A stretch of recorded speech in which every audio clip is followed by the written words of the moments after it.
ఎల్లారెడ్డి మన రాష్ట్ర పార్టీ కార్యదర్శి ఈ నియోజకవర్గానికి ఇన్ఛార్జి బక్కి వెంకటయ్య గారు, ఎల్లారెడ్డి నియోజకవర్గ జెడ్పీటీసీలు, మండల ప్రజా పరిషత్ అధ్యక్షులు, తాజా మాజీ సర్పంచులు, ఎంపీటీసీలు, సింగిల్ విండోల అధ్యక్షులు, రైతు సమన్వయ సమితిల అధ్యక్షులు, పార్టీ అధ్యక్షులు సోదరులు తాన్ సింగ్ గారు, ఇంకా సత్యంరావు గారు, ఇంకా చాలా మంది ఉన్నారు. మిత్రులు ఏమనుకోవద్దు, ఎవరి పేరు చెప్పకపోతే వాళ్ళు ముందే అడ్వాన్స్ గా నాకు మన్నించాలని చెప్పి కూడా కోరుకుంటూ, పాత్రికేయ మిత్రులు అందరికంటే ముఖ్యంగా కృష్ణాజీ వాడి నుంచి లింగంపేట దాకా 2.5 గంటలు అలుపు సొలుపు లేకుండా బండ్లు తోలుతూ బ్రహ్మాండంగా ఉత్సాహపూరితంగా ఈరోజు రవణ గెలుపును ఖరారు చేసిన మా అన్నదమ్ములందరికీ పేరు పేరున శిరస్సు వంచి నమస్కారం చేస్తా ఉన్నా. నేను రవణను వచ్చేటప్పుడు అడిగిన, పోయినసారి మెజారిటీ ఎంత వచ్చిందని, 24,900 అన్నాడు. మరి మీ ఉత్సాహం చూస్తా ఉంటే ఈరోజు ఎలక్షన్ ర్యాలీలే కనిపించలే నాకు. రవణ 50,000 మెజారిటీతో గెలిచిన తర్వాత జరిగే విజయోత్సవ యాత్ర మాదిరిగా అద్భుతంగా మీ ఉత్సాహపూరితమైన వాతావరణంలో, ఉత్తేజపూరితమైన వాతావరణంలో లింగంపేటలో ఈ మీటింగ్ జరుగుతూ ఉండడం చాలా సంతోషం అని చెప్పి ఈ సందర్భంగా నేను మీకు విజ్ఞప్తి చేస్తా ఉన్నా. సోదరులారా, అన్ని విషయాలు కూడా మీకు తెలుసు. పెద్దలు మన పార్టీ అధ్యక్షులు మొన్ననే కేసీఆర్ గారు నిజామాబాద్కు వచ్చినప్పుడు కూడా మీరు ఇక్కడి నుంచి ఎల్లారెడ్డి నియోజకవర్గం నుంచి దాదాపు 20,000 పైచీలకు సోదరులు ఇక్కడ నుంచి కదిలిపోయిన విషయం కూడా అందరికీ తెలిసిందే. మీరందరూ కూడా దయచేసి కొన్ని విషయాలు గమనించాలని చెప్పి నేను కోరుతా ఉన్నా. ఎల్లారెడ్డి నియోజకవర్గంలో ఇక్కడ పెద్దగా పరిశ్రమలు లేవు. ఇక్కడ వ్యవసాయ ఆధార ప్రాంతం. బోర్లు తప్ప రిజర్వాయర్లు కానీ, బోర్లు తప్ప పెద్ద పెద్ద ప్రాజెక్టులు కానీ లేని ప్రాంతం మరి మన నియోజకవర్గం. కృష్ణాజీ వాడి నుంచి ఇక్కడ దాకా వస్తా ఉంటే కూడా నేను గమనిస్తా ఉంటే అద్భుతమైన ప్రకృతి సౌందర్యం ఉన్నది. రెండు వైపులా కొండలు, గుట్టలు, బ్రహ్మాండమైన సస్యశ్యామలం చేసుకునే అవకాశం ఉన్న బంగారం తునక లాంటి భూములు ఉన్నాయి. అన్ని ఉన్నా, అంగట్లో అన్ని ఉన్నా అల్లున్నోట్లో శనుంది అనే సామెత ఏదైతే చెప్తారో అట్లనే ఇన్ని రోజులు సమైక్య ఆంధ్రప్రదేశ్లో ఉన్న పాపానికి మన నియోజకవర్గానికి నీళ్లు రాలేదు. ఈరోజు పెద్దలు కేసీఆర్ గారు మీ రైతు సోదరుల ఆకాంక్షను గమనించి ఎల్లారెడ్డి నియోజకవర్గానికి సంబంధించి 1 కాదు 2 కాదు 5 రిజర్వాయర్లను ఆలోచన చేసి 10 టీఎంసీల నీళ్లతో 1,20,000 ఎకరాలకు నీళ్లిచ్చే ఒక బృహత్తరమైన కార్యక్రమానికి శ్రీకారం చుట్టడం జరిగింది. కాళేశ్వరం ప్రాజెక్టు గురించి మీరు టీవీలలో చూస్తా ఉన్నారు, పేపర్లలో వింటా ఉన్నారు. కాళేశ్వరం అయితే తెలంగాణలో 38 లక్షల ఎకరాలకు నీళ్లు రాబోతా ఉన్నాయి. అందులో మీ ఎల్లారెడ్డి ఒక్క నియోజకవర్గంలోనే 1,20,000 ఎకరాలకు నీళ్లు రాబోతున్నాయన్నమాట కూడా ఈ సందర్భంగా నేను మీకు విజ్ఞప్తి చేస్తా ఉన్నా. ఈరోజు ఎన్నికలకు 9 నెలల ముందే మనం పోవడానికి ప్రధానమైన కారణం సాగునీటి ప్రాజెక్టుల విషయంలో ముఖ్యమంత్రి గారు, మన ప్రభుత్వం, మన ఇరిగేషన్ మంత్రి గారు ఎంతైతే చిత్తశుద్ధితో ప్రయత్నం చేస్తా ఉన్నారో, ఎంతైతే గడిచిన 5 సంవత్సరాలుగా 4 సంవత్సరాల 3 నెలలుగా ఎంతైతే సిన్సియర్గా ప్రయత్నం చేసినారో ఆ విషయంలో అడుగడుగున ఆటంకాలు కల్పించింది ప్రధాన ప్రతిపక్షంగా ఉన్న కాంగ్రెస్ పార్టీ. అమ్మ పెట్టదు అడక తిననీయదు అన్నట్టు వాళ్ళు 67 ఏళ్లు పరిపాలించినప్పుడు ఈ ప్రాంతానికి నీళ్లు తెచ్చే ప్రయత్నం చేయలే. ఇప్పుడు మనకు ఒక అవకాశం ప్రజలిస్తే శరవేగంగా సాగునీటి ప్రాజెక్టులు కట్టి ఒక నిజాం సాగర్తో ఎట్లయితే ఆ ప్రాంతం మొత్తం రూపురేఖలు మారిపోయినాయో, ఒక ఎస్ఆర్ఎస్పితో ఆ ప్రాంతం మొత్తం ఎట్లా అయితే రూపురేఖలు నిర్మల్ ప్రాంతంలో మారిపోయినాయో అదే మాదిరిగా ఎల్లారెడ్డి కానీ కామారెడ్డి కానీ దుర్భిక్ష ప్రాంతాలుగా, మెట్ట ప్రాంతాలుగా ఉన్న ప్రాంతాలు ఏవైతే ఉన్నాయో వాటిని సస్యశ్యామలం చేయాలి. మరొక కోనసీమగా, మరొక గోదావరి జిల్లా మాదిరిగా అద్భుతంగా చేయాలనే ఒక ఆలోచనతో ముఖ్యమంత్రి గారు వాయు వేగంతో ఈ ప్రాజెక్టులను పూర్తి చేయడానికి పనులు ప్రారంభించడం జరిగింది. సంవత్సరానికి 25,000 కోట్ల రూపాయలు ఒక్క ఇరిగేషన్ శాఖకు ఉమ్మడి ఆంధ్రప్రదేశ్లో 23 జిల్లాలు ఉన్నప్పుడు కూడా ఏనాడు ఖర్చు పెట్టడం జరగలేదు. కానీ తెలంగాణ వచ్చిన తర్వాత నీళ్లు, నిధులు, నియామకాలు అనే ప్రాతిపదికన జరిగిన ఈ ఉద్యమంలో రైతుల కష్టాలు కడతీర్చకపోతే, రైతుల కన్నీళ్లు తుడవకపోతే వచ్చిన తెలంగాణకు అర్థమే లేదన్న ఉద్దేశంతో గౌరవ ముఖ్యమంత్రి గారు మొట్టమొదటి ప్రాధాన్యతాంశంగా నీళ్లను తీసుకోవడం జరిగింది. ఆ నీటి విషయంలో మరి మనమేమో పని చేసుకుంటూ ముందుకు పోతా ఉన్నాం. పని చేసుకుంటూ మనం ముందుకు పోతా ఉంటే కాంగ్రెస్ పార్టీ ఒక్క కాళేశ్వరం ప్రాజెక్టు మీద ఒకే ఒక్క కాళేశ్వరం ప్రాజెక్టు మీద 200 కేసులు కోర్టులలో వివిధ కోర్టులలో కింది కోర్టు నుంచి మొదలు పెడితే సుప్రీంకోర్టు దాకా 200 కేసులు వేయడం జరిగింది. కేసులు వేయడం తప్పు కాదు. కేసులు వేయడాన్ని మనం తప్పుపడతలేం. కోర్టులో గెలుస్తాం, ఆ ధైర్యం కూడా మనకున్నది. కోర్టులు న్యాయం వైపు నిలబడతాయి, ఆ ధైర్యం కూడా మనకున్నది. కానీ ఎట్లా వేసినారు కేసులు? కోర్టులో ఎవరైనా రైతు భూమి పోతే కేసేస్తారు. నాకు 4 లక్షలు ఇస్తా అంటున్నారు ఎకరానికి, 5 లక్షలు ఇవ్వండి లేదా ఇంకో పెంచి ఇవ్వండి అని చెప్పి జడ్జి గారిని అడుగుతారు. ఒకవేళ జడ్జి గారు తీర్పిస్తే ప్రభుత్వం పైసలు ఇస్తుంది. కానీ కాంగ్రెస్ పార్టీ కుటిల నీతి వాళ్ళకు అర్థమైపోయింది. ఇంటింటికి తాగునీరిచ్చి ఎల్లారెడ్డిలో 1,20,000 ఎకరాలకు నీళ్ళు ఇచ్చిన తర్వాత, సాగునీరు ఇచ్చిన తర్వాత వాళ్ళ కిందికి నీళ్ళు వస్తాయనే విషయం అర్థమైంది కాంగ్రెస్ పార్టీకి. అందుకే ఆఖరికి చచ్చిపోయిన వాళ్ళ పేర్ల మీద, ఈ భూమి మీద లేనోళ్ల పేర్ల మీద దొంగ వేలి ముద్రలు పెట్టి కోర్టుల్లో కేసులు వేయడం జరిగింది.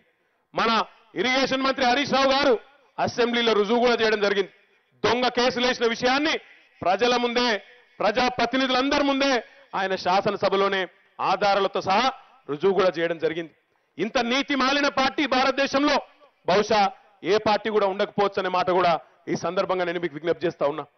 సాధారణంగా ఏదన్నా రాష్ట్రంలో రైతుల విషయానికి వచ్చినప్పుడు, రైతు సమస్యల విషయానికి వచ్చినప్పుడు రైతుల గురించి అన్ని రాజకీయ పార్టీలు అన్ని అంశాలు పక్కన పెట్టి ఒకటైతే, పక్కనే ఉన్నది కర్ణాటక రాష్ట్రం, అటు పక్కన ఉన్నది తమిళనాడు రాష్ట్రం. కర్ణాటకకు కావేరికి నీటి పంచాయతీలు ఉన్నాయి. కావేరి నదీ జలాల విషయంలో ఎవరికెన్ను నీళ్లు రావాలన్న విషయంలో 2 రాష్ట్రాలకు పంచాయతీలు ఉన్నాయి. వాళ్ళకు లోపల కర్ణాటకలో రాజకీయ పార్టీలు ఉన్నాయి, రాజకీయ పార్టీల మధ్యన కూడా పంచాయతీలు ఉన్నాయి. కాంగ్రెస్ ఉన్నది, బీజేపీ ఉన్నది, జనతాదళ్ సెక్యులర్ అనే పార్టీ ఉన్నది. ఈ 3 పార్టీలకు వాళ్ళకుండే పంచాయతీలు వాళ్ళకున్నాయి. కానీ నీళ్ల విషయానికి వచ్చే వరకు, కర్ణాటక రైతాంగ ప్రయోజనాల విషయానికి వచ్చే వరకు ముగ్గురు కూడా అన్ని అంశాలు పక్కకు పెట్టి, అన్ని విషయాలు పక్కకు పెట్టి ఒకటై తమిళనాడు మీద యుద్ధం ప్రకటిస్తారు. తమిళనాడులో అన్నా డిఎంకే పార్టీ ఉన్నది, డిఎంకే పార్టీ ఉన్నది, ఇతర పార్టీలు ఉన్నాయి. కానీ నీళ్ల విషయానికి వచ్చే వరకు కర్ణాటకతో కొట్లాడే అంశం వచ్చినప్పుడు ఆ పార్టీలన్నీ కూడా ఒకటై ఏకతాటి మీదకి వచ్చి మా నీళ్లు మాకు కావాలని కొట్లాడతాయి. ఒక్క తెలంగాణ దురదృష్టం ఏంటంటే ఇక్కడ ఉండే కాంగ్రెస్ పార్టీ నాయకత్వం, ఇక్కడ ఉండే కాంగ్రెస్ పార్టీ నాయకులు ఏనాడు కూడా వారికి ఆత్మగౌరవంతో పనిచేసిన నాయకులు కాదు. ఆనాడు గతంలో ఉమ్మడి ఆంధ్రప్రదేశ్లో ఆంధ్ర నాయకుల దగ్గర, ఆంధ్ర ముఖ్యమంత్రుల దగ్గర సంచులు మోసినోళ్ళు, ఆత్మగౌరవాన్ని తాకట్టు పెట్టినోళ్ళు, ఉద్యమంలో పిల్లలు ప్రాణాలు పోతుంటే పదవుల కోసం పెదవులు ముచ్చుకొని కూర్చున్న దౌర్భాగ్యులు, వెన్నుముక్కలేని నాయకులు మన ప్రాంతంలో ఉండడమే మనం చేసుకున్న దురదృష్టం అని చెప్పి కూడా ఈ సందర్భంగా నేను మీకు విజ్ఞప్తి చేస్తా ఉన్నా. వీరి వల్లనే, వీరి నిర్వాహకం వల్లనే ఆనాడు నిండు శాసనసభలో ఒక్క పైసా కూడా ఇయ్యా, ఏం చేసుకుంటావో చేసుకోపో అని కిరణ్ కుమార్ రెడ్డి నిలుగుతుంటే ఒక్కడు మాట్లాడాడు. ఒక్కలకు గూతలు లేదు, గట్టిగా మాట్లాడే దమ్ము ఒక్కరికి లేదు.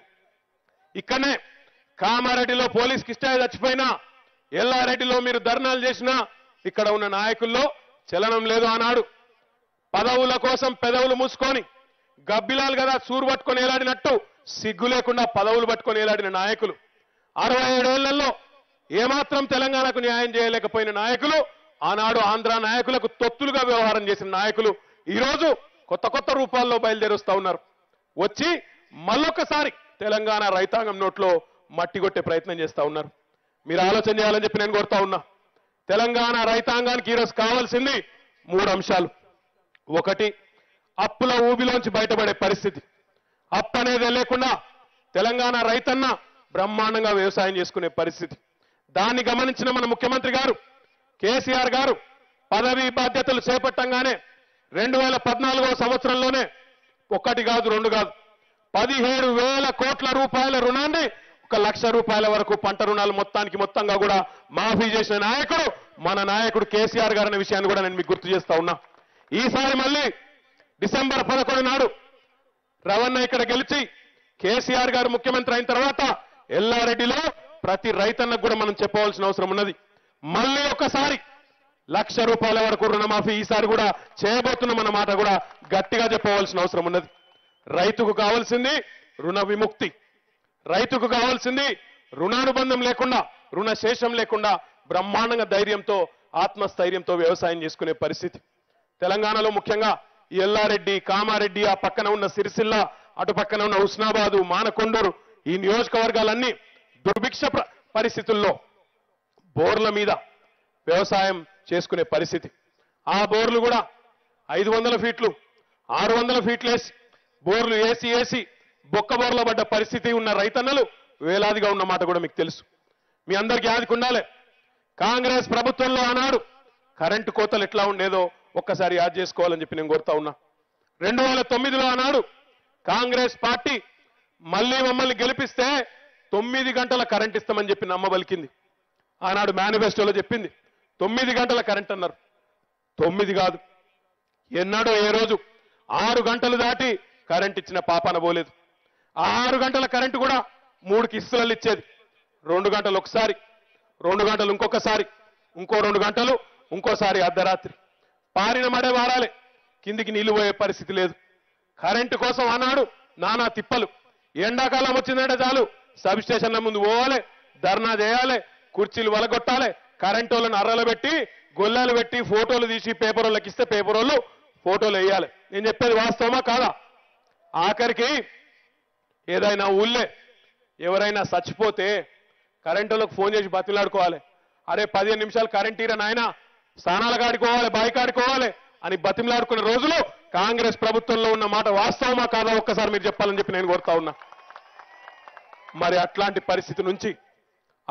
పరిస్థితి నుంచి ఈరోజు బోరు బావిల మీద ఆధారపడ్డ రైతన్నకు ఒక గుండె ధైర్యాన్ని ఇస్తూ భారతదేశం మొత్తంలోనే ఎక్కడా లేని విధంగా వ్యవసాయానికి 24 గంటల ఉచిత కరెంట్ ఇస్తున్న ఏకైక నాయకుడు, ఏకైక ముఖ్యమంత్రి కేసీఆర్ గారా కాదా ఒక్కసారి మీరు ఆలోచన చేయాలని చెప్పి నేను కోరుతా ఉన్నా. ఎక్కడి 15 నిమిషాలకు కరెంట్ ఇవ్వాలని బతిలాడుకునే రోజుల నుంచి 24 గంటలు గల్లా ఎగిరేసి చెప్పే పరిస్థితి. కాలర్ ఎగిరేసి మా నాయకుడు కేసీఆర్ వచ్చిన తర్వాత మాకు 24 గంటల కరెంట్ వస్తున్నదని చెప్పి రైతులు ఈరోజు గర్వంగా చెప్పుకునే పరిస్థితి.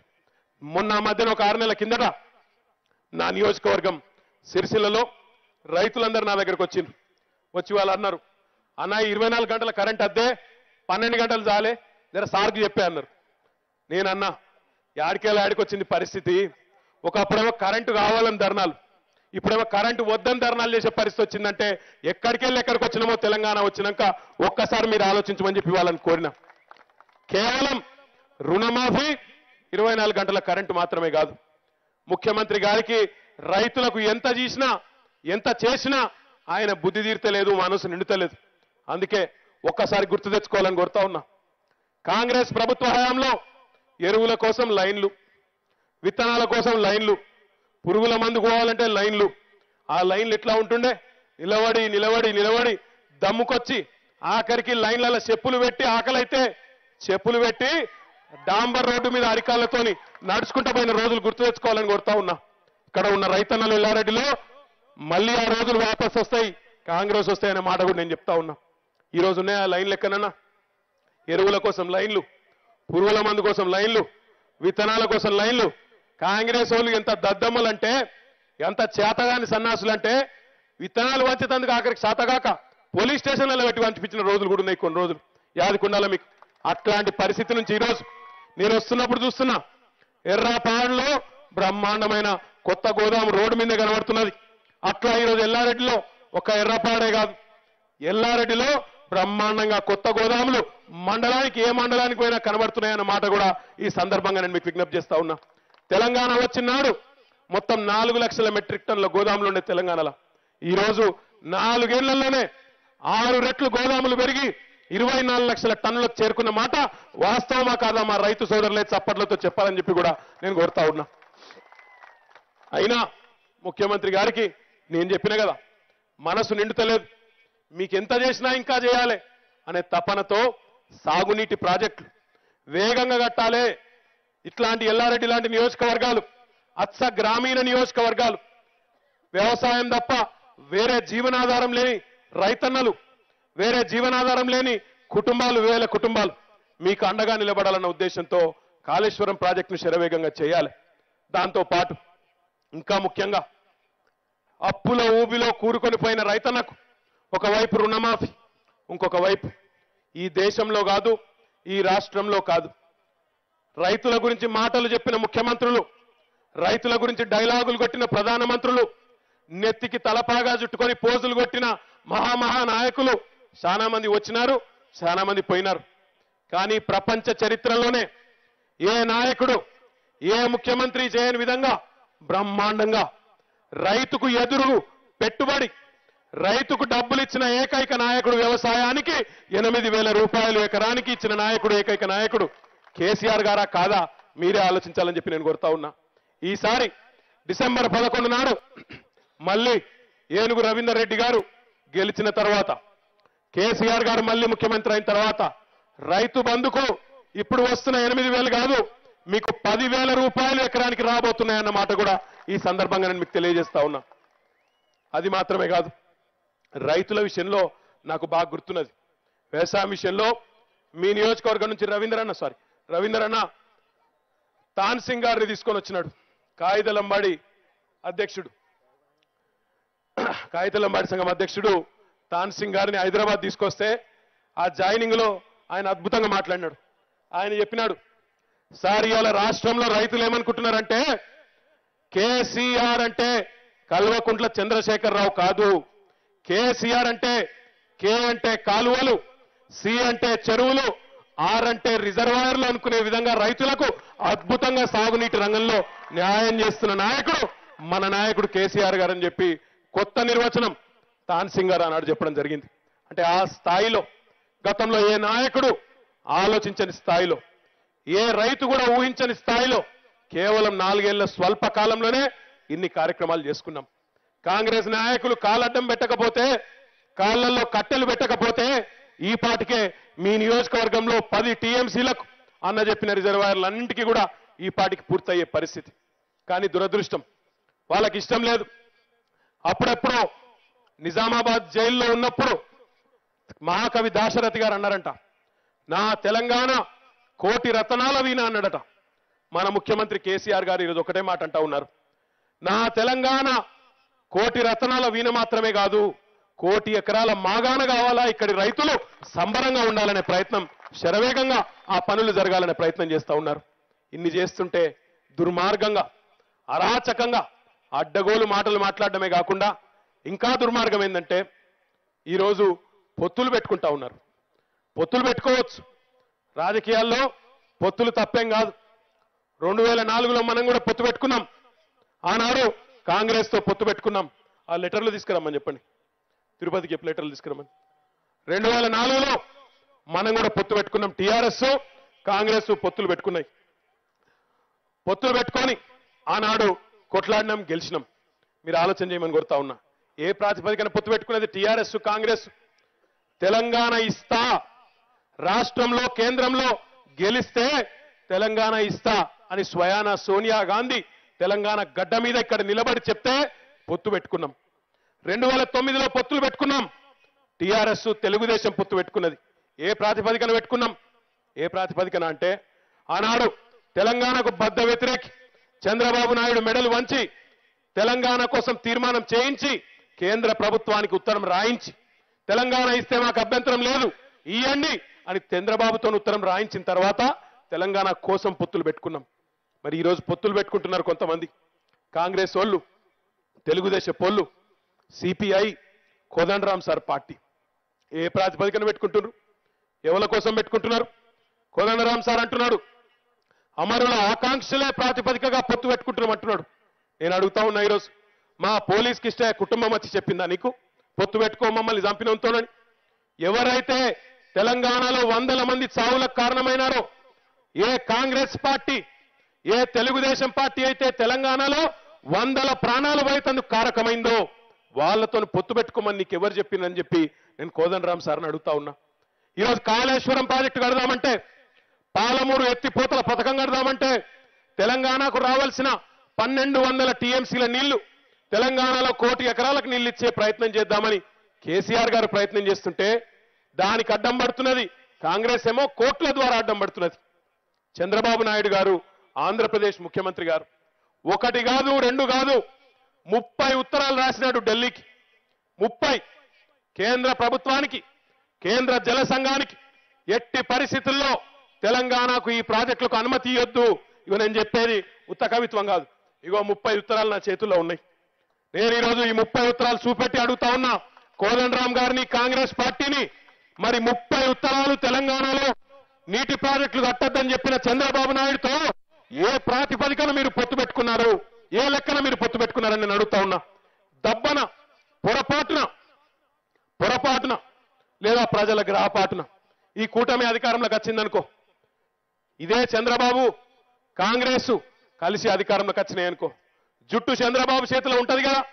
మరి జుట్టు చంద్రబాబు చేతికిచ్చి ఈ ప్రాజెక్టులు వద్దంటున్న చంద్రబాబు చేతికి జుట్టిచ్చి ఎట్లా మరి తెలంగాణ రైతుల నోట్లో మళ్ళొక్కసారి మట్టి కొట్టేందుకు పెట్టుకుంటున్నారా పొత్తు అని నేను అడుగుతా ఉన్నా. ఆలోచించమని కొడతా ఉన్నా. ఈ పొత్తు కేవలం మళ్ళీ తెలంగాణ ప్రయోజనాలకు, తెలంగాణ రైతాంగానికి విఘాతం కలిగించే పొత్తు తప్ప పొరపాటున కూడా తెలంగాణకు న్యాయం చేసే పొత్తు కాదు. డిసెంబర్ 11 నాడు మళ్ళా మీరు గెలిపిస్తే రవీందర్ అన్న 6వ ఎలక్షన్ ఇది, మళ్ళా ఎమ్మెల్యే అవుతాడు. కానీ ఈ ఎలక్షన్ రవణ కోసం కాదు వచ్చింది. ఈ ఎలక్షన్ లో ఎల్లారెడ్డి రైతులు మీ తలరాతను మీరే రాసుకోబోతా ఉన్నారు.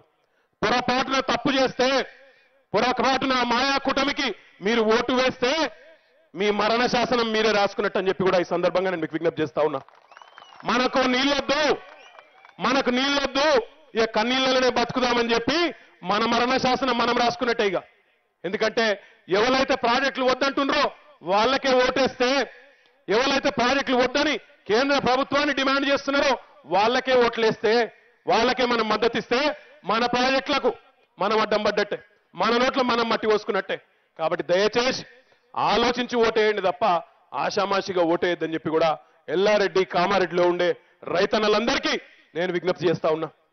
ఇది మాత్రమే కాదు, వ్యవసాయమే కాదు, ఈరోజు తెలంగాణలోని పేదవారు సంతోషంగా ఉన్నారు. ఆ పేదవాళ్ళ సంతోషాన్ని కూడా కాంగ్రెస్ పార్టీ చూడలేకపోతున్నది. మీరు చూస్తున్నారు రోజు వాట్సాప్లల్లా వీడియోలు వస్తున్నాయి, ముసలోళ్ళై మాటలు వింటున్నారు. మీరు కూడా ఎట్లా చెప్తున్నారు, 1000 రూపాయలు 2000 కాదు, వాళ్ళు 10,000 ఇచ్చినా వాళ్ళకి వేసేది లేదు అని చెప్పి ముసలోళ్ళు కరాఖండిగా చెప్తున్న మాట కూడా మీరు చూస్తున్నారన్న మాట కూడా నేను చెప్తా ఉన్నా. మీరు అడగొచ్చు, దేశంలో ఎక్కడా లేని విధంగా 1000 రూపాయల పెన్షన్లు ఇచ్చి, 1500 రూపాయల పెన్షన్లు ఇచ్చి వికలాంగులకు, వృద్ధులకు, బీడీలు చుట్టే అక్క చెల్లెళ్లకు, భర్తల నుంచి దూరమైన ఒంటరి మహిళలకు అందరికీ అండగా నిలబడి, అన్నగా నిలబడి 43 లక్షల మందికి సంవత్సరానికి దగ్గర 6,000 కోట్ల రూపాయలు ఖర్చు పెడుతూ 43 లక్షల మంది పేదవారికి అండగా నిలబడ్డది మన నాయకుడు కేసీఆర్ గారు.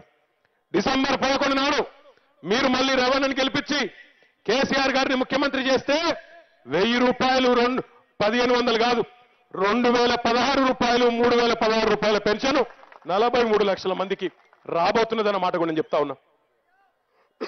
కొన్ని ఊళ్ళలకు పోయినప్పుడు అక్కడ ఉండే పెద్ద మనుషులు వస్తారు, కొడుకా నాకు పెన్షన్ వస్తలేదు, నాకు కూడా ఇవ్వాలి అని వస్తా ఉన్నారు.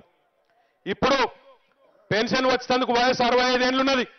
రేపు మళ్ళీ కేసీఆర్ గారు ముఖ్యమంత్రి అయిన తర్వాత ఆ వయస్సును 58 ఏళ్లకు తగ్గించడం వల్ల 8 లక్షల మందికి అదనంగా పెన్షన్లు రాబోతున్నాయన్నమాట కూడా ఈ సందర్భంగా గ్రామాన చెప్పవలసిందిగా కూడా ఇక్కడికి వచ్చిన మా అన్నదమ్ములకు నేను విజ్ఞప్తి చేస్తా ఉన్నా. ఇది మాత్రమే కాదు, ప్రతి గ్రామంలో, ఎల్లారెడ్డి నియోజకవర్గంలో చదువుకొని కొలువులు రాని, ఉద్యోగాలు రాని మా తమ్ముళ్ళున్నారు. మీ అందరికీ నేను విజ్ఞప్తి చేస్తా ఉన్నా. ఒకవైపు నియామకాల ప్రక్రియ వేగంగా జరుగుతూ ఉన్నది. 1,09,000 ఉద్యోగాలకు ఇప్పటికే మన ఆర్థిక శాఖ పచ్చజెండాను ఊపింది. 87,000 ఉద్యోగాల నియామకాలకు సంబంధించిన నోటిఫికేషన్లు వెలువడ్డాయి. అందులో 33,000 ఉద్యోగాలు ఇప్పటికే నిండినాయి. కానీ మొత్తం 1,20,000 ఉద్యోగాలు నింపినా కూడా ఇంకా లక్షల మంది పిల్లలు ఉద్యోగాలు రాని వాళ్ళు ఉన్నారు. ప్రైవేట్ రంగంలో పెట్టుబడులను ఆహ్వానిస్తా ఉన్నాం. స్వయం ఉపాధి అవకాశాలను పెంచే ప్రయత్నం చేయబోతా ఉన్నాం. మీ ఎల్లారెడ్డి నియోజకవర్గంలో కూడా వ్యవసాయ ఆధార ప్రాంతం కాబట్టి ఇక్కడ ఆహార శుద్ధి పరిశ్రమను, ఫుడ్ ప్రాసెసింగ్ ఇండస్ట్రీని ఇక్కడ కూడా ఏర్పాటు చేస్తాం, ఇక్కడే ఉపాధి అవకాశాలు కల్పిస్తామని చెప్పి కూడా ఈ సందర్భంగా నేను మీకు విజ్ఞప్తి చేస్తా ఉన్నా. అయినా లక్షల మంది పిల్లలు ఇంకా కొలువులు లేని వాళ్ళు ఉంటారు. ఆ తమ్ముళ్ళందరికీ ఈ వేదిక ద్వారా నేను విజ్ఞప్తి చేస్తా ఉన్నా, మళ్ళీ కేసీఆర్ గారు ముఖ్యమంత్రి అయిన తర్వాత, రవీందర్ రెడ్డి గారు ఎమ్మెల్యే అయిన తర్వాత ఒక్కొక్క నిరుద్యోగికి నెలకు 3,000 రూపాయల చొప్పున నిరుద్యోగ భృతి కూడా స్టార్ట్ కాబోతా ఉన్నదనే మాట కూడా ఈ సందర్భంగా నేను మీకు విజ్ఞప్తి చేస్తా ఉన్నా. వచ్చేటప్పుడు రవాణా చూపెడుతున్నాడు. ఇక్కడ దగ్గరలో ఒక తాండా ఉండే, ఆ తాండా పేరేందో నాకు తెలియదు కానీ ఎల్లమ్మ తాండానా, ఎల్లమ్మ తాండా ఉండే. ఆ తాండా దగ్గర మొత్తం తాండాలో ఉండే ఇల్లు లేని పేదవాళ్ళు గిరిజనులు ఎవరైతే ఉన్నారో వాళ్ళకి రవాణా అక్కడ డబుల్ బెడ్రూమ్ ఇల్లు కట్టిస్తా ఉన్నాడు, మంచి కాలనీ కట్టిస్తా ఉన్నాడు, ఒక 42 ఇల్లు కడుతున్నాడు. చాలా సంతోషం. కానీ చాలా ఊళ్ళల్లో ఒక డిమాండ్ ఉన్నది, అన్న డబుల్ బెడ్రూమ్ ఇల్లు కాలనీలు కాదు, ఎక్కడక్కడనే ఈయన జాగాడుంటే ఆడి అంటున్నారు. ఈసారి కేసీఆర్ ముఖ్యమంత్రి అయిన తర్వాత ఆ కార్యక్రమాన్ని కూడా ప్రారంభించబోతున్నామన్నమాట కూడా గ్రామాన చెప్పవలసిందిగా కూడా నేను మీకు విజ్ఞప్తి చేస్తా ఉన్నా. ఈ మాట తప్పకుండా ఊరూరికి పోవాలి, ఊరూరికి చెప్పాలని చెప్పి కూడా నేను మీ అందరికి కూడా విజ్ఞప్తి చేస్తా ఉన్నా. అది మాత్రమే కాదు, నేను ఇప్పుడే రవాణాని అడిగిన, అన్న 67 ఏళ్ళు అయింది కాంగ్రెస్ వాళ్ళు తెలుగుదేశం వాళ్ళు వచ్చి, మరి మా గిరిజన సోదరులు ఎల్లారెడ్డిలో కానీ కామారెడ్డిలో కానీ ఇటు లంబాడా సోదరులు కానీ కాయిందం లంబాడి సోదరులు కానీ అడుగుతూనే ఉన్నారు. ఆదిలాబాద్లో ఆదివాసీ సోదరులు అడుగుతున్నారు, ఖమ్మంలో కోయా సోదరులు అడుగుతా ఉన్నారు, మా తాండాల్లో మా గూడాల్లో మా రాజ్యం కావాలని అడిగినారు. ఎవరన్నా చేసినారా? ఇంతమంది ముఖ్యమంత్రులు వచ్చినారు పోయినారు, ఎవరన్నా చేసినారా? చేయలేదు. ఆఖరికి మళ్ళీ తెలంగాణ వచ్చిన తర్వాతనే ఆత్మగౌరవం ప్రాతిపదికన సాధించుకున్న ఈ రాష్ట్రంలో బ్రహ్మాండంగా మన నాయకుడు ముఖ్యమంత్రి అయిన తర్వాత ఒక్క ఎల్లారెడ్డి నియోజకవర్గంలోనే కొత్తగా 94 గ్రామ పంచాయతీలైన మాట వాస్తవమా కాదా మీరే చెప్పాలని చెప్పి నేను కోరుతా ఉన్నా. ఆ 94 గ్రామ పంచాయతీల్లో 46 తాండాలు ఈరోజు గిరిజనులందరూ కూడా తమ గ్రామంలో తామే బ్రహ్మాండంగా పాలన చేసుకునే విధంగా, స్వయం పాలనలో బతికే విధంగా 46 తాండాలు పంచాయతీలైన మాట వాస్తవం కాదా నేను అడుగుతా ఉన్నా. మరి ఇవి గతంలో ఎప్పుడైనా జరిగినాయా? ఇవన్నీ ఆలోచించవలసిన అవసరం ఉన్నది.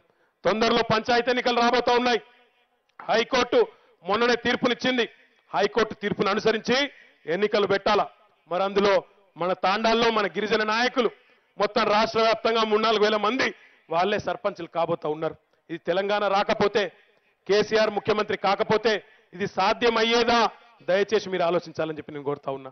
ఈరోజు మాట్లాడుతున్న నాయకులు, కాంగ్రెస్ నాయకులు, తెలుగుదేశం నాయకులు ఏం మాటలు మాట్లాడుతున్నారో కూడా ఒకసారి చూడమని చెప్పి కూడా నేను కోరుతా ఉన్నా. ఒక ఆయన అంటాడు, ఉత్తమ్ కుమార్ రెడ్డి గారు, నేను మళ్ళా అధికారంలోకి వచ్చేదాకా గడ్డమే తీయ అంటున్నాడు. ఆయన గడ్డం తీయడట. ఆయన గడ్డం తీయకపోతే ఎవరికి బాధ? ఆయన మంగళ ఆయనకు బాధ, మనకేం బాధ? అయినా ఈ సొంటలను మస్తే చూసినాం. గడ్డాలు పెంచుకొని సన్నాసులలో కలిసిపోవడు తప్ప అయ్యేది లేదు పోయేది లేదు. వాళ్ళతోని ఊదు కాలది, పీరు లేవది కాంగ్రెస్ పార్టీతోని. పెద్దలు చెప్తారు పొత్తులు పెట్టుకుంటున్నారు, పొత్తులు ఒకరితో ఒకరికి వడది, ఒకల గోత్రం ఒకరికి గెలవది. అయినా బల్మిడికి పొత్తులు పెట్టుకుంటున్నారు. దేనికాయ అంటే కేసీఆర్ను దించాలి, కేసీఆర్ను దించుడే లక్ష్యంగా పొత్తులు పెట్టుకుంటున్నారు. పెద్దలు చెప్తారు జోగి రాసుకుంటే ఏం రాలుతుంది? వినబడతలేదు. ఏం రాలుతుంది? వాళ్ళిద్దరు పెట్టుకుంటే గదే అవుతుంది. అయ్యేది లేదు, పీకేది లేదు, ఏం ఫరక్ పడదు. ఎవ్వరు ఆలోచించే అక్కడ కూడా లేదు. కాంగ్రెస్ తెలుగుదేశం, కాంగ్రెస్కేమో క్యాడర్ లేదు, తెలుగుదేశానికేమో లీడర్ లేడు. వెనకటికి మన వాళ్ళు ఊళ్ళలో చెప్తారు, ఎల్లారెడ్లా వెనకటికి చెప్తారు సామెత, ఎల్లాయకి ఎట్లు లేవు మల్లయ్యకి బండి లేదు, కానీ ఇద్దరం కలిసి తెల్లారే వరకే హైదరాబాద్ కోదామని బయలుదేరినట. గట్లున్నది కథ. ఒకనికేమో క్యాడర్ లేదు, ఇంకొనికి లీడర్ లేడు, ఇద్దరికి ముఖం లేదు. కానీ కేసీఆర్ నొడగొడతాం, బద్దలు కొడతాం, ఇది చేస్తాం అది చేస్తాం. ఇలా కేసీఆర్ గారు పేద ప్రజల గుండెల్లో గూడు కట్టుకొని ఉన్న నాయకుడు. మీరొచ్చి ఉకదంపుడు ఉపన్యాసాలు ఏంగానే పడిపోయేటోళ్ళు ఎవ్వరు కామారెడ్డిలో ఎల్లారెడ్డిలో లేరు అన్నమాట రేపటి రోజున మీ ఓట్ల ద్వారా చెప్పాలని చెప్పి నేను కోరుతా ఉన్నా. మొన్ననే కామారెడ్డికి రాహుల్ గాంధీ వచ్చిండు. రాహుల్ గాంధీ వచ్చి ఓ పెద్ద పెద్ద మాటలు చెప్పిండు. నేను అబద్ధాలు చెప్పా అన్నాడు, చెప్పినాయన్న అబద్ధాలే. నేను అబద్ధపు మాటలే చెప్పా అన్నాడు, చెప్పినాయన్న అబద్ధాలే. కాళేశ్వరంకి 1,00,000 కోట్లు ఖర్చు పెడుతున్నాడు మీ ముఖ్యమంత్రి అని చెప్పిండు. కాళేశ్వరం ఖర్చే 80,000 కోట్లు. అక్కడనే మొదట అబద్ధం చెప్పిండు. రెండో మాట చెప్పిండు, కాళేశ్వరంతోని లాభమే లేదు, ఉత్తగానే అంచనాలు పెంచిరని చెప్పిండు. ఉత్తగానే పెంచినాం. 2007లో నీ కాంగ్రెస్ ప్రభుత్వమే మొదలు జీవో ఇచ్చింది. 17,000 కోట్లకు మొదలు జీవో ఇచ్చింది. మళ్ళా అదే కాంగ్రెస్ ప్రభుత్వం ఒక సంవత్సరం తిరగకుండానే 2008లో ఆ జీవోను మార్చి ఇంకో జీవో ఇచ్చింది.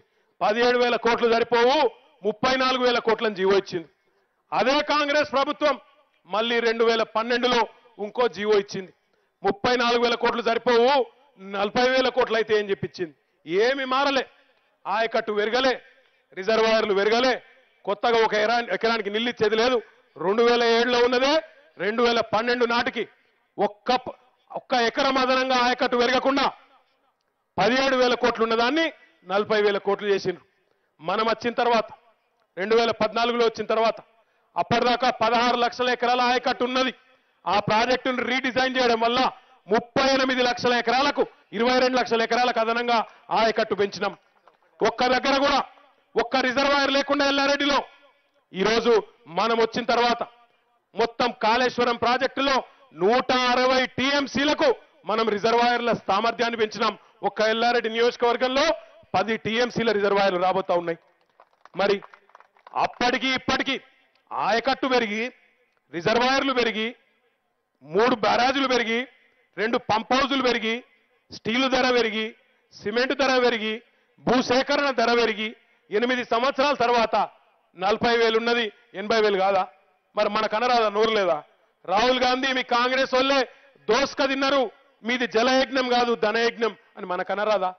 కానీ ఆ నీతిమాలిన మాటలు మాట్లాడవలసిన అవసరం లేదు. రైతులకు నీళ్ళు ఇవ్వాలనే ప్రయత్నం మనం చేస్తుంటే ఈరోజు కాళ్ళలో కట్టబెట్టుకుంటా అడ్డం పడుకుంటా సిగ్గులేని మాటలు మాట్లాడింది కాంగ్రెస్ పార్టీ. పాపం వాళ్ళ అధ్యక్షుడు రాహుల్ గాంధీకి ఏం తెలియదు, తెల్ల కాగితం ఏం రాసితే గది చదువుతాడు అంతే, ఆయనకి ఏం తెలియదు. రాహుల్ గాంధీ అట కామారెడ్డికి వచ్చి గోవర్ధన్ ఓడితారట, ఎల్లారెడ్డికి వచ్చి రవీంద్రన్ ఓడితారట. ఆయన సొంత నియోజకవర్గం అమేథీలో, సొంత నియోజకవర్గం సొంత పార్లమెంటులో మున్సిపాలిటీ ఓడిపోయిండు రాహుల్ గాంధీ. కూట్ల రాయి తీయలేనోడు ఏట్ల రాయి తీస్తాను బయలుదేరినట. ముందైతే కాడ గెలువు, ఉత్తరప్రదేశ్ మీ సొంత రాష్ట్రం, ఆడ గెలువు, తర్వాత వచ్చి ఇక్కడ పొడుతులే కానీ ఆడ గెలిచైతే రా, అక్కడ ముఖం లేదు కానీ ఇక్కడికి వచ్చేదో చెప్తారట. దయచేసి మీరు ఆలోచించాలని చెప్పి నేను కోరుతా ఉన్నా. ఇంకా గమ్మత్ ఏమనిపిస్తుంది అంటే ఈ షేబీర్ అలీ నోరేసుకొని వాడు తిరుగుతూ ఉంటాడు ఈడవాడు ఆడవాడి. ఇది ఇట్లెందుకుంది గోవర్ధన్, అది అట్లెందుకుంది రవీందర్ రెడ్డి, ఈరోజు కామారెడ్డి లింగంపేట రోడ్ ఇట్లెందుకుంది అట్లెందుకుంది అన్నిట్లా రంధ్రాన్వేషణ. ఎట్లున్నది కథ అంటే వీళ్ళది. వెనకటికి మన లింగంపేట సొంటి ఊళ్ళోనే ఒక పొలగాడు ఉండే చిన్నోడు. వాడు చిన్నప్పటి నుంచే చదువు సంధ్య లేదు. చిన్నప్పటి నుంచి అన్ని లంగ తిరుగులకు లంగ సోపతులకు అలవాటు పడ్డాడు. తాగుడు, గుట్కాలు, జర్దాలు అన్ని గలీజ్ గలీజ్ పనులకు అలవాటు పడ్డాడు. పెరిగి పెరిగి 16-17 ఏళ్లకు ఆయన ఒక క్రిమినల్ తయారైండు, దొంగ తయారైండు. ఒకరోజు ఏమైందట అంటే బాగా తాగిండు. తాగి ఇంకా తాగబుద్ధి అయింది. తాగబుద్ధి అయి వాళ్ళ నాయన జేబుకొట్టబోయింది. ఇంట్లో వాళ్ళ అమ్మ చూసింది, వచ్చి పట్టుకున్నది. పట్టుకొని దౌడమికెళ్ళి ఒకటి చంపింది. దొంగతనం చేస్తావురా అని. వాడు ఆయనతో తాగిన మత్తులా రోకల్ బండ అందుకొని వాళ్ళ అమ్మని కొట్టిండు. అమ్మ చచ్చిపోయింది. నాయన ఊరికి వచ్చిండు, పట్టుకున్నాడు గట్టిగా, అరే ఇంత పని చేస్తేవిరా అని. నాయనని కొట్టిండు, నాయన చచ్చిపోయిండు. మరి ఇద్దరిని చంపితే ఊకుంటారు పోలీసు వాళ్ళు, పట్టుకపోయి జైల్లో పెట్టిండ్రు. మరి జైల్లో పెట్టినాక శిక్ష చేయాలనా లేదా? కోర్టుకు తీసుకొచ్చిండ్రు. జడ్జి గారు ముంగటేలో పెట్టిండ్రు. ఆ జడ్జి గారు మన నేరెళ్ళ ఆంజనేయులు సాబు లెక్క మంచి మనిషి, చల్లటి మనిషి. కిందికెళ్ళి మీదాగా చూసినాడు వాడిని. చూశారై నా జీవితంలో నేను చాలా మంది లుచ్చాగాళ్ళని చూసినా, చాలా మంది లత్కొరగాళ్ళని చూసినా, కానీ నీ అంత గలీజ్గానే అయితే చూడలేదురా. సొంత తల్లిదండ్రినే చంపినవు దరిద్రుడా, నీకేం శిక్ష చేయాలో నువ్వే చెప్పరా, నాకైతే నిలవలేదట. అంటే వాడు అప్పటిదాకా ఇట్లా రుబాబుగా రొమ్మిర్చుకొని నిలబడ్డాడు. ఎగ్దం 2 చేతులు కట్టి నక్క వినాయాలు ప్రదర్శించుకుంటా, అయ్యా నేను తల్లిదండ్రి లేని అనాథని సార్, నన్ను ఇడిచిపెట్టి సార్ అన్నాడు. ఇలా షబ్బీర్ అలీ కథ కూడా అట్లే ఉన్నది. 67 ఏళ్ళు మనం సావగొట్టినోడేవాడు ఇలా కాదా? 50 ఏళ్ళు ఒకడు, 17 ఏళ్ళు ఇంకోడు. మళ్ళీ వాళ్ళే వచ్చి ఇది గిట్లెందుకుంది అది గట్లెందుకుంది. మరి నువ్వేం చేసినావు? 67 ఏళ్ళు గుడ్డి గుర్రాల పనులు తోమినవా? ఏడవైనావు అప్పుడు? ఇవాళ వచ్చి బాగా ఎగురుతున్నావు. ఆలోచించమని కొడుతున్నా. 4 ఏళ్లలోనే మొత్తం మీ 67 ఏళ్ళ దరిద్రమంతా మేము తీసి పారేసేదునేనా? 4 ఏళ్లలో మీకు 67 ఏళ్ళు ప్రజలు అధికారం ఇస్తే, అవకాశం ఇస్తే మీరు ఎప్పుడన్నా 24 గంటల కరెంట్ ఇచ్చిరా మీ మొక్కలకు? ఎప్పుడన్నా రైతు బంధు అంటే ఆలోచన చేసిండ్రా? కళ్యాణ లక్ష్మి ఇచ్చిండ్రా? షాదీ ముబారక్ ఇచ్చిండ్రా, పొలగాళ్ళకి సన్న బియ్యంతో బువ్వ పెట్టినరా, ఏం చేసిండ్రు మీరు 67 ఏళ్లలో? చేసింది ఏమీ లేదు. అందుకే నేను చెప్తా ఉన్నా, మీకు ఈ 4 ఏళ్లలో జరిగిన అభివృద్ధి కనబడకపోతే కంటి వెలుగు అనే ప్రోగ్రాం కూడా మీకోసమే పెట్టినాం. కళ్ళ పరీక్ష చేసుకోండి, కనబడుతుందని చెప్పి కూడా నేను తెలియజేస్తా ఉన్నా. ఈరోజు ప్రజలకు తెలుసు వాళ్ళ అనుభవంలో ఉంది. కేసీఆర్ ఏం చేసిండు, రవీందర్ రెడ్డి ఏం చేసినాడు, గంపా గోవర్ధన్ ఏం చేసినాడో ప్రజల అనుభవంలో ఉంది. ప్రజలు సంతోషంగా ఉన్నారు.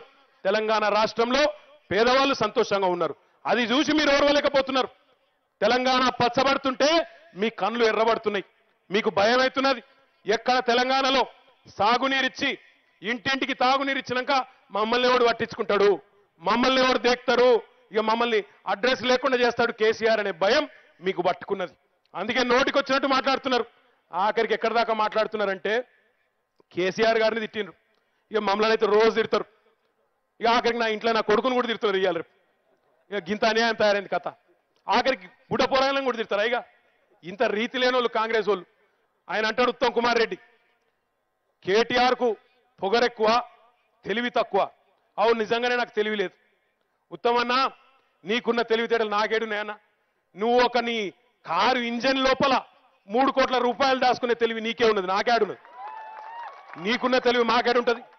నీకు నీ రేవంత్ రెడ్డికి సంచుల కట్టలు పట్టుకొని ఎమ్మెల్యేలను కొనే తెలివి నీకున్నది, మాకు లేదు.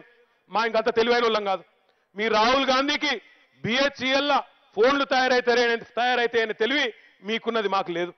మీరు చేసినట్టు దరిద్ర పనులు చేసే తెలివితేటలు మాకు లేవు. ఈ వేదిక మీద కూర్చున్న రవీందర్ రెడ్డికి, గంప గోవర్ధన్ కు మాకు లేవు.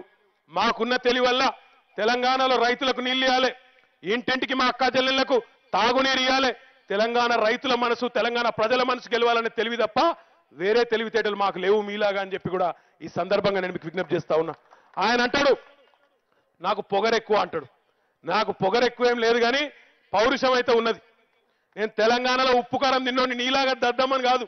తెలంగాణ ఉద్యమంలో పాల్పంచుకున్నోని, జైలుకు పోయినోని, మేము ఆ రోజు రోడ్ల మీద తిరిగినాడు. మీరు పదవుల కోసం పెదవులు మూసుకున్న దౌర్భాగ్యులు మీరు. మీరు ఈరోజు వచ్చి మా గురించి మాట్లాడతా అంటే బరాబర్ మాట్లాడతాం, బరాబర్ గట్టిగానే మాట్లాడతాం. ఎక్కడ వెనకకు ఓమనే మాట కూడా కాంగ్రెస్ నాయకులకు చెప్తా ఉన్నాం. ఇవాళ అంటున్నారు అమ్మ ఇచ్చింది, తెలంగాణ మేమే ఇచ్చినాం, మీరు మర్యాదగా ఇచ్చినారు. ఇయ్యకపోతే ఈపు చింతపండు అవుతుందనే హెచ్చరిక తెలంగాణ ప్రజలు చేస్తే గప్పుడు దెబ్బకు దయ్యం దిగచ్చి ఇయ్యాల్సి వచ్చింది తప్ప మర్యాదగా మీరేమి ఇయ్యలే. గుంజుకున్నారు తెలంగాణ ప్రజలు తెలంగాణను. ఇలా మీరొచ్చి మాట్లాడితే, మీ దోస్తు చంద్రబాబు నాయుడు వచ్చి చిలక పలుకులు పలికితే ఇక్కడ ఎవ్వరు లేరు ఇనతందుకు. షబ్బీర్ అలీ కూడా మాట్లాడుతున్నాడు నిన్న. ఇవాళ బాగా నిన్ననట కేసీఆర్ గారు పోయి మోడీని కలిసిండట. మోడీ జపాన్లో ఉన్నాడు, కేసీఆర్ ఢిల్లీకి దంత పరీక్షల కోసం, కంటి పరీక్షల కోసం పోతే జపాన్లో ఉన్న మోడీని కలిసిండని షబ్బీర్ అలీ చెప్తే ఏమనాలిగా మరి? ఇంత తెలివి తక్కువ వీళ్ళు. ఆయన ఎక్కడున్నారో కూడా ఎరకలేదు వీళ్ళకు. ఉత్తమ్ కుమార్ రెడ్డి అంటాడు కేసీఆర్ మోడీని కలిసిండు, షబ్బీర్ అలీ అంటాడు కేసీఆర్ మోడీని కలిసిండు. మోడీ గారు చూసుకోండి రికార్డులు, ఆయన నిన్న జపాన్లో ఉన్నాడు. యాడికెళ్ళి కలిసేది మరి? లేని లింక్ ఓటు పెట్టి ఏదో ఓటు చేసి బట్టగాల్సి మీద వేయాలి, మసిబూసి మారేడుకాయ చేయాలి. ఏం పొత్తు మనకు బీజేపీతో? ఏ పొత్తు లేదు, ఏ రకమైన సంబంధం లేదు, అంటు లేదు, సొంటు లేదు. ఎవ్వలకు భయపడేది లేదు. మనం మోడీకి భయపడేది లేదు, రాహుల్ గాంధీకి భయపడేది లేదు, చంద్రబాబుకు భయపడేది లేదు, వాళ్ళ తాత జేజమ్మకు కూడా భయపడేది లేదు. మీ అందరికీ బాసులు ఢిల్లీలో ఉండొచ్చు, మాకు బాసులు ఎల్లారెడ్డి గల్లీలో ఉన్నారన్నమాట. ఈ సందర్భంగా ప్రజలే మా బాసులు అన్న మాట కూడా నేను చెప్తా ఉన్నా. చివరగా మీకు ముగించే ముందు ఎన్నికలు దగ్గర పడుతున్నాయి, మరి నేను కూడా ప్రచారం చేసుకోవాలి, నా దగ్గర కూడా పోవాలి. ముగించే ముందు ఒకటే ఒక మాట చెప్పి నేను ముగిస్తా, ఎందుకంటే చాలా విషయాలు పెద్దలు చెప్పినారు. ఎన్నికల కమిషన్ కూడా ఎన్నికల గుర్తులు ఆలోచించే ఇస్తుంది అనుకుంటా. ఆలోచించి ఇచ్చిర్రు కాబట్టే కాంగ్రెస్ పార్టీకి ఏం గుర్తిచ్చిర్రు? చెప్పరాదు రూపాయి సిగ్గింది కొడుతురు, చేయి గుర్తేనా? దేశానికి 71 ఏళ్లలో కాంగ్రెస్ పార్టీ ఇచ్చింది ఏంది? మొండి చెయ్యే ఇచ్చింది, ఏమి ఇయ్యలే. బీజేపీ గుర్తేంది? పువ్వు. ఏం చేసిరు 71 ఏళ్లలో? చెవుల పువ్వు పెట్టిండు మోడీ గారు తప్ప చేసింది ఏం లేదు, పీకిందేం లేదు. ఇక మనకేం గుర్తిచ్చిండ్రు? కారు. గట్టిగా చెప్పరు. కారా? కారులో జోరుగా షికారు జరుగుతున్నది, డ్రైవర్ జబర్దస్తున్నాడు, కారు స్పీడ్ గురుకుతున్నది. మరి కారు ఆగద్దు, డ్రైవర్ మారద్దు. తెలంగాణ గల్లీ గల్లీలో, పల్లె పల్లెలో, ఇంటింటికి ఈ నినాదం తీసుకొని పోవాలి. కారు గుర్తు మీద బ్రహ్మాండంగా డిసెంబర్ 7 నాడు మొత్తం ఎల్లారెడ్డి నియోజకవర్గంలో రవణకు గతంలో హైయెస్ట్ మెజారిటీ 39,000 వచ్చింది. ఈసారి 39 కాదు 50,000 మెజారిటీ ఒక లక్ష్యంగా పెట్టుకొని ఖచ్చితంగా ఇంటింటికి పోయి మనిషిని తట్టి లేపి ఈరోజు మెజారిటీ పెంచవలసిన అవసరం ఉన్నది.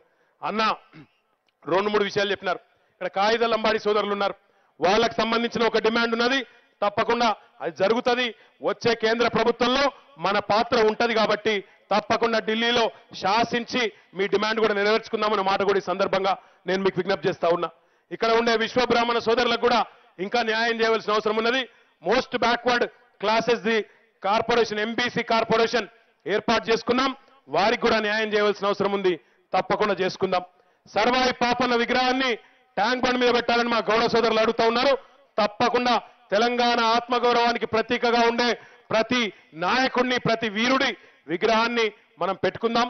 బ్రహ్మాండంగా ఆ పని కూడా చేసుకుందామని చెప్పి కూడా మీకు విజ్ఞప్తి చేస్తా ఉన్నా. చివరగా మీకు ముగించే ముందు చేసే ఒకటే ఒక విజ్ఞప్తి. ఈ ఎలక్షన్ కాగానే పంచాయతీ ఎన్నికలు ఉన్నాయి. పంచాయతీ ఎన్నికల్లో మీరు ఇంటింటికి తిరిగి పొలం కాడున్నోళ్ళం కూడా పట్టుకొని హైదరాబాద్ ఉన్నోళ్ళం కూడా తీసుకొచ్చి ఎట్లా ఓట్లు వేయించుకుంటారో సర్పంచ్ ఎలక్షన్ల ఎంపీటీసీ ఎలక్షన్ల నాకు బాగా తెలుసు. మరి నేను ఈ ఎలక్షన్లో కూడా చూస్తా. డిసెంబర్ 7 నాడు మీరు కూడా ఎన్ని ఓట్లు వేయిస్తారో రవణకు నేను కూడా చూస్తా. ఎందుకంటే ఒక్కో ఊళ్ళే ఎర్రపాడు కావచ్చు, కృష్ణాజివాడి కావచ్చు, ఇంకో ఊరు కావచ్చు, ఒక్కొక్క ఊళ్ళే రవణకు ఎన్ని ఓట్లు పడతాయో రేపు సర్పంచ్ నాడు కూడా గన్ని ఓట్లు పడాలి. మీకు సర్పంచ్కి ఎట్లయితే వేయించుకుంటారో పొలం కాడికి పోయి బండి మీద కూర్చోబెట్టుకొచ్చుకొని ఆటో పెట్టి బతిమలాడి దండం పెట్టి ఇంకెవరెవరు వేయలేదు గంటకు లెక్కలు చూసుకొని ఎట్లయితే డబ్బాల ఓట్లు వేయించుకుంటారో అదే స్థాయికి మరి ఈ ఎలక్షన్లో కూడా పనిచేయాల్సిన అవసరం ఉన్నది. పోలింగ్ శాతం పెంచితే ఆటోమేటిక్గా మన మెజారిటీ పెరుగుతుంది. కాబట్టి దయచేసి ఆ దిశగా మీరందరూ కూడా కృషి చేయాలని చెప్పి మనస్ఫూర్తిగా మిమ్మల్ని అందరినీ కూడా విజ్ఞప్తి చేస్తూ వేడుకుంటూ ఈ అవకాశం ఇచ్చిన అన్న రవీందర్ రెడ్డి గారికి మళ్ళొకసారి ధన్యవాదాలు తెలియజేస్తూ జై తెలంగాణ, గట్టిగా జై తెలంగాణ, కారు గుర్తుకే ధన్యవాదాలు. దయచేసి జైనింగ్ జైనింగ్ ఉన్నాయి, దయచేసి ఒక్కొక్కరు రావాలి. ఇప్పుడు Venkatesham sir retire employee Venkatesham sir Ramareddy సిడి ఇక్కడ గౌరవ మన మంత్రి వాల్యూ సిడిని